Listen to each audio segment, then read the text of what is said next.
വൃക്കകളെ affect ചെയ്യുന്ന രോഗങ്ങൾ എന്തൊക്കെയാണ്? കിഡ്നി ഫെയിലിയറിലേക്ക് തള്ളിവിടുന്ന മറ്റ് അവസ്ഥകൾ എന്തൊക്കെയാണ്? കിഡ്നിയുടെ ആരോഗ്യം സംരക്ഷിക്കാനായി നമുക്ക് ഭക്ഷണത്തിൽ ഉൾപ്പെടുത്താവുന്ന കാര്യങ്ങൾ എന്തൊക്കെയാണ്? ഒഴിവാക്കേണ്ടത് എന്തൊക്കെയാണ്? അതിന് എത്ര വെള്ളം കുടിക്കേണ്ടതുണ്ട്? നിർഭാഗ്യമെന്ന് പറയട്ടെ, നമ്മൾ ഡെയിലി കഴിക്കുന്ന അരി, ഗോതമ്പ്, പാല്, മുട്ട പോലുള്ള സാധനങ്ങൾ പോലും അലർജി ഉണ്ടാകാം. വൃക്കകൾ നമ്മുടെ ശരീരത്തിലെ രക്തം ശുദ്ധീകരിക്കാൻ വളരെ പ്രധാനപ്പെട്ട രണ്ട് അവയവങ്ങൾ. ബീൻ ഷേപ്ഡ് എന്നാണ് അതിനെ വിശേഷിപ്പിക്കുക. അതായത് ബീൻസിൻ്റെ വലിയ രണ്ട് ആകൃതിയിലുള്ള വൃക്കകൾ. അതിൻ്റെ ആരോഗ്യത്തിനും വളരെയധികം സഹായിക്കുന്ന ഒന്നാണ് ബീൻസ് എന്ന ഭക്ഷണ പദാർത്ഥം. വൃക്കകളെ അഫക്റ്റ് ചെയ്യുന്ന രോഗങ്ങൾ എന്തൊക്കെയാണ്? കിഡ്നി ഫെയിലിയറിലേക്ക് തള്ളിവിടുന്ന മറ്റ് അവസ്ഥകൾ എന്തൊക്കെയാണ്? കിഡ്നിയുടെ ആരോഗ്യം സംരക്ഷിക്കാനായി നമുക്ക് ഭക്ഷണത്തിൽ ഉൾപ്പെടുത്താവുന്ന കാര്യങ്ങൾ എന്തൊക്കെയാണ്? ഒഴിവാക്കേണ്ടത് എന്തൊക്കെയാണ്? അതിന് എത്ര വെള്ളം കുടിക്കേണ്ടതുണ്ട്? കിഡ്നിയുടെ രോഗം വന്നു കഴിഞ്ഞാൽ വെള്ളം കുടിക്കുന്നതിൽ റെസ്ട്രിക്ഷൻ ഉണ്ടാക്കേണ്ടതുണ്ടോ? അത് എത്രത്തോളം കുറയ്ക്കണം? തുടങ്ങിയ കാര്യങ്ങളെക്കുറിച്ചെല്ലാം നമുക്ക് ഇന്നൊന്ന് ഡിസ്കസ് ചെയ്യാം. നിങ്ങൾ പലപ്പോഴും കേട്ടിട്ടുണ്ടാവാം, പ്രമേഹമുള്ള അല്ലെങ്കിൽ BP ഉള്ള ആളുകൾക്ക് കുറച്ച് നാളുകൾ കഴിയുമ്പോഴത്തേക്കും കിഡ്നി ഫെയിലിയറായി വരുന്നത്. നമ്മൾ ഷുഗറിൻ്റെ കാര്യം പിന്നെയും കുറച്ചുകൂടി കേട്ടിട്ടുണ്ടാവാം. എന്നാൽ BP യിൽ നിന്ന് കിഡ്നി ഫെയിലിയർ ഉണ്ടാകുന്ന ഹൈപ്പർടെൻസീവ് നെഫ്രോപ്പതി എന്ന് പറയുന്ന ഒരു കണ്ടീഷനെ പറ്റി പലർക്കും അത്ര തന്നെ അറിവുള്ളതല്ല. ഡയബറ്റിക് നെഫ്രോപ്പതി ഉണ്ടാകാം എന്നുള്ളതൊക്കെ പലർക്കും അറിയാം. എന്നാൽ അത് കിഡ്നിയുടെ മരുന്ന് കൊണ്ടുള്ള ഉപയോഗത്തിൽ നിന്ന് വരുന്ന ഫെയിലിയറാണ് എന്നാണ് പലരുടെയും തെറ്റിദ്ധാരണ. എന്നാൽ അങ്ങനെയല്ല. കിഡ്നി ഫെയിലിയർ ഉണ്ടാകുന്ന ഡയബറ്റിക് രോഗികളിൽ അല്ലെങ്കിൽ BP രോഗികളിൽ 90% അത് മരുന്ന് കഴിക്കാതെ കുറേ നാളുകൾ കൊണ്ട് കിഡ്നിയിലുണ്ടാകുന്ന ഡാമേജ് ഒരു ഘട്ടത്തിൽ അത് പുറത്ത് വരുന്നത്. അത് മരുന്ന് കഴിക്കുമ്പോഴും ചിലപ്പോൾ അത് കൺട്രോൾ അല്ലാണ്ട് പോയേക്കാം. എന്നാൽ പെട്ടെന്നൊരു ദിവസം അത് പുറത്ത് വരുമ്പോൾ ആൾക്കാർ വിചാരിക്കുക മരുന്ന് കഴിച്ചിട്ടാണ് ഇത് ഫെയിലിയർ ആവുന്നത് എന്നാണ്. എന്നാൽ അങ്ങനെയല്ല. അത് കുറേ വർഷങ്ങൾ കൊണ്ട് ഈ ഡാമേജ് ഇങ്ങനെ കൂടിക്കൂടി വന്ന് അവസാനം ഫെയിലിയറിലേക്ക് എത്തുകയാണ് ചെയ്യുക. എന്നാൽ ചില മരുന്നുകൾ തീർച്ചയായിട്ടും കിഡ്നിക്ക് ഫെയിലിയർ ഉണ്ടാക്കുന്നുണ്ട്. ഉദാഹരണത്തിന് വേദന സംഹാരികൾ, NSAIDs ഗ്രൂപ്പിൽ പെടുന്ന പാരസെറ്റമോൾ ആണെങ്കിലും ഡൈക്ലോഫിനാക് പോലുള്ള മരുന്നുകളെല്ലാം ഓവർ ദ കൗണ്ടർ മെഡിസിനായിട്ട് ഡോക്ടർമാരൊന്നും ഒരിക്കലും ഒത്തിരി കൂടുതൽ കൊടുക്കുകയില്ല. അത് 1-2 എണ്ണം മാക്സിമം കഴിക്കാനായിട്ടേ പറയത്തുള്ളൂ. അത് 3-4 എണ്ണം വെച്ച് മാസങ്ങളോളമൊക്കെ കഴിക്കുമ്പോഴത്തേക്കുമാണ് കിഡ്നി ഫെയിലിയർ ഉണ്ടാവുക. കഴിവതും വേദന സംഹാരികൾ ഒഴിവാക്കാൻ തന്നെയാണ് ഞാൻ എൻ്റെ രോഗികളോട് പറയാറുള്ളത്.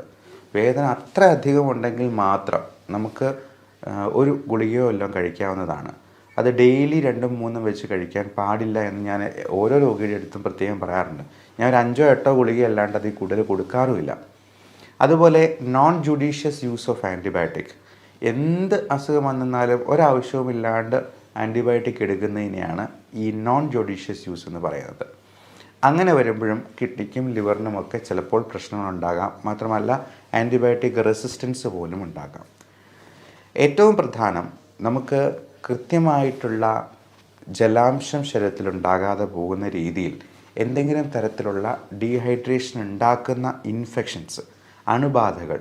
ഇപ്പോൾ പലപ്പോഴും പല കൊച്ചുകുട്ടികൾക്കാണെങ്കിലും ശരി, മുതിർന്നവർ, വലിയ എൽഡർലി ആയിട്ടുള്ള ആൾക്കാർക്കാണെങ്കിലും ശരി, ഭക്ഷണം ശരിക്കും കഴിക്കാത്തതുകൊണ്ടും വെള്ളം കുടിക്കാത്തതുകൊണ്ടും ഉണ്ടാകുന്ന നിർജ്ജലീകരണം തീർച്ചയായിട്ടും മൂത്രമുണ്ടാകുന്ന അവസ്ഥയെ അത് കുറച്ച് കളയും.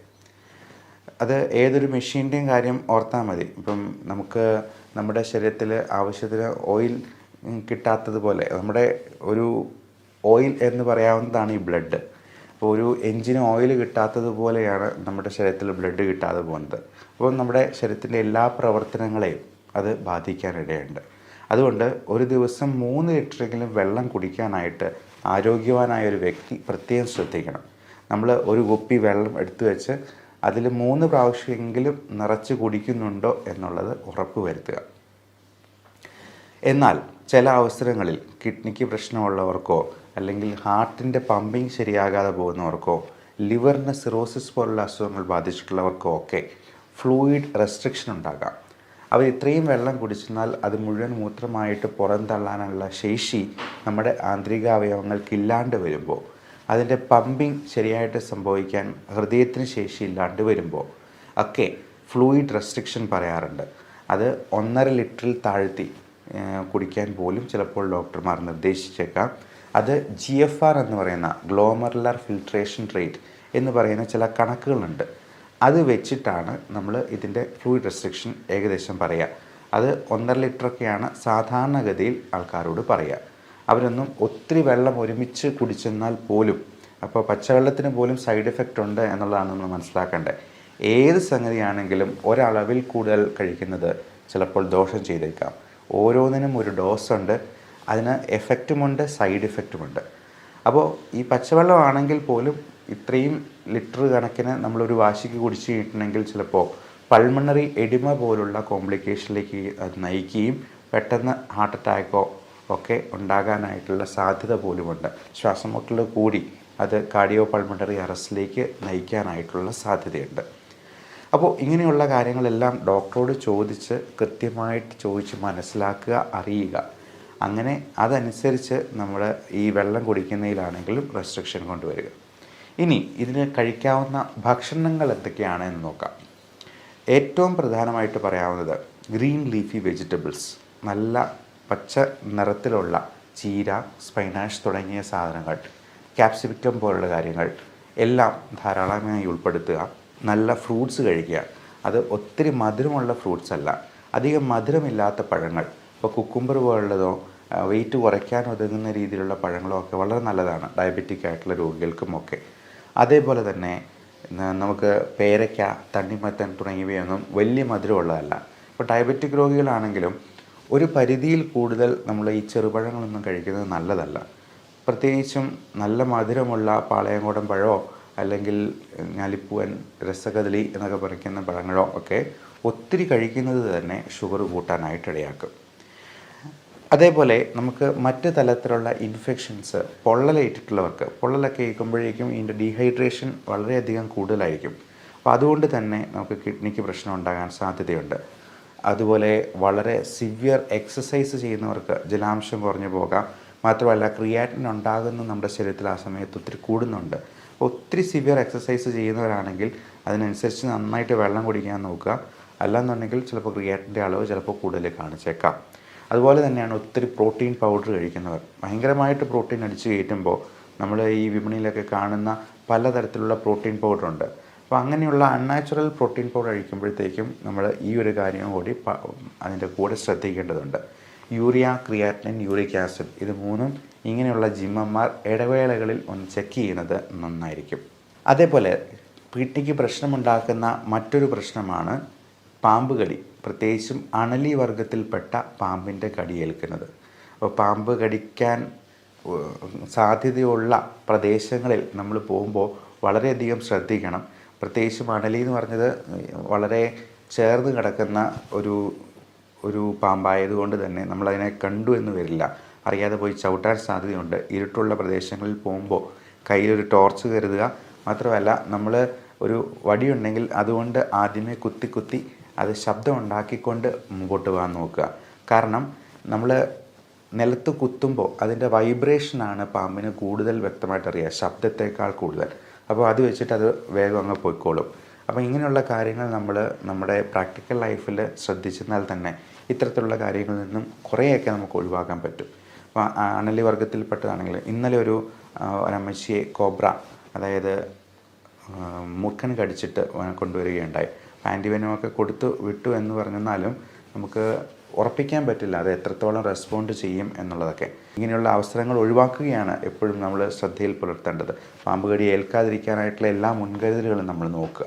അടുത്ത കാര്യം, നമുക്ക് ഈ ഭക്ഷണത്തിൽ കഴിക്കാൻ പാടില്ലാത്തത് എന്തൊക്കെയാണ് കിഡ്നീസിൻ്റെ സംരക്ഷണത്തിന് വേണ്ടി. ഇതിൽ ഏറ്റവും പ്രധാനമായിട്ട് പറയാനുള്ളത് നമുക്ക് ഉപ്പിൻ്റെ ഉപയോഗം പരമാവധി കുറയ്ക്കുക എന്നുള്ളതാണ്.